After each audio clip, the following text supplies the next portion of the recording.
Semangat pagi dan salam sehat untuk kita semua. Senang rasanya bisa bertemu lagi dengan kalian lewat video pembelajaran kita kali ini. Adapun hal yang akan kita bahas di video kali ini adalah tentang hukum kolom. Yuk kita simak bersama-sama.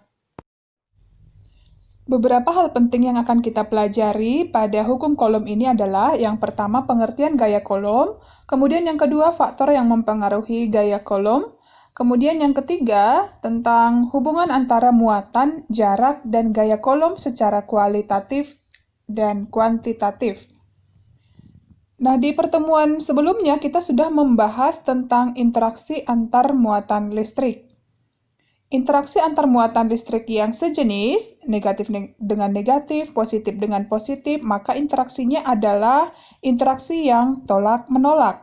Sedangkan interaksi antara dua muatan yang berbeda jenis, yaitu positif dengan negatif, yaitu interaksi yang tarik-menarik. Tolak-menolak dan tarik-menarik disebut sebagai gaya listrik. Besarnya gaya listrik yang terjadi antar dua buah muatan atau lebih ditentukan dengan menggunakan hukum kolom. Inilah yang akan kita pelajari pada pertemuan kita kali ini. Hukum kolom pertama kali disampaikan oleh Charles Augustin de Coulomb pada tahun 1785. Hukum kolom atau gaya kolom adalah gaya listrik berupa tarik-menarik atau tolak-menolak antara dua muatan listrik sebanding dengan muatan listrik masing-masing dan berbanding terbalik dengan kuadrat jarak pisah antara kedua muatan listrik. Ketika ada dua buah muatan, maka akan ada gaya tarik-menarik atau gaya tolak-menolak, dan nilainya sebanding dengan nilai masing-masing muatan dan berbanding terbalik dengan kuadrat jaraknya. Artinya, semakin besar muatan listrik, maka gaya kolom juga semakin besar. Begitu juga dengan sebaliknya.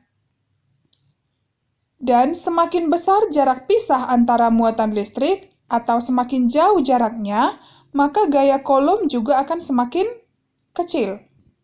Jadi di sini, besar gaya kolom sebanding dengan muatan listrik masing-masing dan berbanding terbalik dengan kuadrat jaraknya.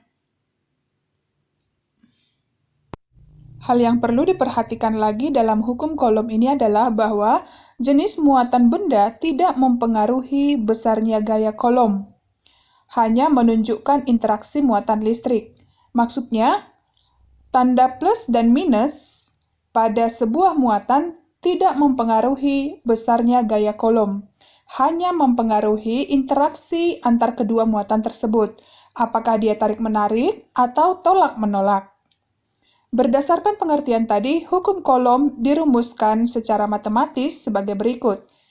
F sama dengan K dikali QA dikali QB per R kuadrat, di mana F merupakan gaya kolom dengan satuan Newton, QA dan QB adalah muatan listrik dalam kolom, R merupakan jarak antara muatan listrik dalam satuan meter, dan K merupakan konstanta, yang nilainya selalu tetap, yaitu 9 kali 10 pangkat 9 Newton meter kuadrat per kolom kuadrat.